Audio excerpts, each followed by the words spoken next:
Bienvenue dans cette nouvelle vidéo. Nous allons voir comment gérer les barres de données.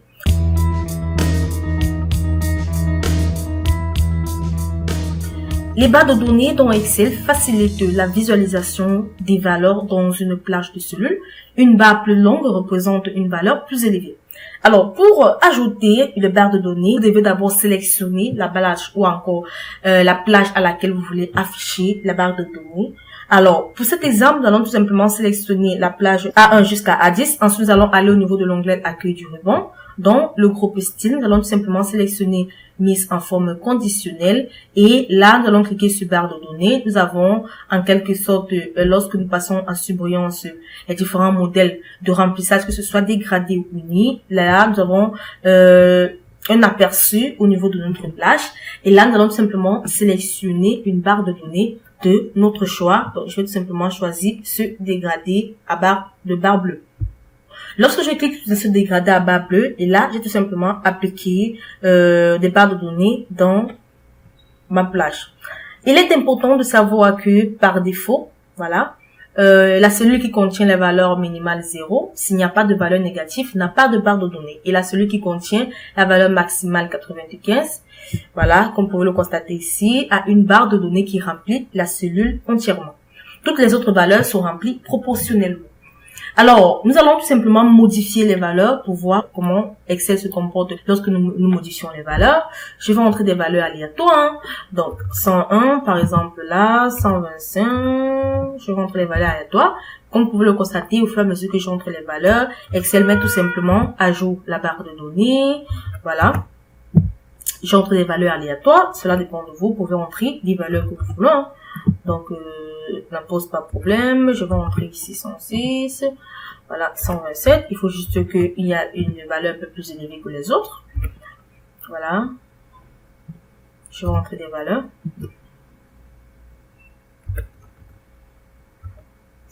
Et enfin, voilà, en quelque sorte, j'ai entré les valeurs. Voilà, comme vous pouvez le constater, Excel a tout simplement mis à jour automatiquement les barres de données. Alors, ce que nous allons faire à présent, c'est que nous allons personnaliser davantage ces barres de données. Alors, pour personnaliser davantage ces barres de données, nous allons à nouveau sélectionner cette même plage que nous venons de modifier les valeurs. Ensuite, nous allons aller au niveau de l'onglet Accueil du ruban, dans le groupe Style. Nous allons cliquer sur Mise en forme conditionnelle et sur Gérer les règles. Là, nous avons tout simplement la boîte de dialogue gestionnaire de règles de mise en forme conditionnelle qui apparaît. Nous allons sélectionner notre règle. Ensuite, nous allons cliquer sur Modifier la règle. Là, Excel lance la boîte de dialogue Modifier la règle de formatage. Dans cette règle, dans cette boîte de dialogue, vous pouvez personnaliser davantage vos barres de données, c'est-à-dire afficher uniquement des barres maximum, minimum ou maximum. Également, l'apparence des barres et modifier le style. Voilà, ça dépend de vous. L'apparence des barres, que ce soit le remplissage dégradé ou uni, la couleur, les bordures ou encore la couleur des bordures. Donc, cela dépend tout simplement de vous. Alors, pour lancer directement, modifier la règle de mise en forme conditionnelle, vous pouvez tout simplement cliquer sur plus de règles lorsque nous sommes également au niveau de la mise en forme conditionnelle. Alors, pour cela, nous allons sélectionner le nombre dans la liste déroulante. Donc, au niveau du style, d'abord, déjà au niveau du style de mise en forme, nous allons laisser par défaut les barres de données. Ensuite, au niveau du type, dans le type minimal, nous allons tout simplement entrer les nombres. Nous allons entrer notre nombre là, qui est le nombre 100 dans notre plage. Le nombre minimum, c'est 100. Ensuite, au niveau du maximum, nous allons également sélectionner les nombres. Et ensuite, nous allons entrer 150 pour le nombre maximum. Alors, ensuite, nous allons tout simplement, au niveau, nous pouvons également modifier la couleur. Cela dépend de nous. Au niveau du remplissage, je peux sélectionner le remplissage uni. Au niveau de la couleur, je peux modifier la couleur, par exemple, en vert. Voilà. Avec des bordures pleines. La couleur de bordure également. Je vais sélectionner le vert pour qu'elle soit en anonyme. Et voilà, nous avons tout simplement un aperçu.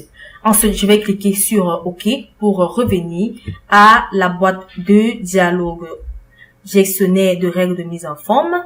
Et ensuite, je vais tout simplement cliquer sur OK pour appliquer ma modification. Et là, comme vous pouvez le constater, Excel modifier tout simplement ma plage avec la couleur et la bordure. Donc voilà en quelque sorte comment vous pouvez gérer les barres de données dans votre base de données. J'espère que vous avez aimé cette vidéo de l'entreprise Excel Gopo, entreprise spécialisée dans les prestations de services Microsoft Excel. Si vous avez aimé cette vidéo, n'oubliez pas de vous abonner et de cliquer sur le bouton j'aime et ensuite de la partager. Si vous avez des questions à poser, vous soyez libre de les poser dans l'espace commentaire. Nous allons nous retrouver très prochainement dans une nouvelle vidéo.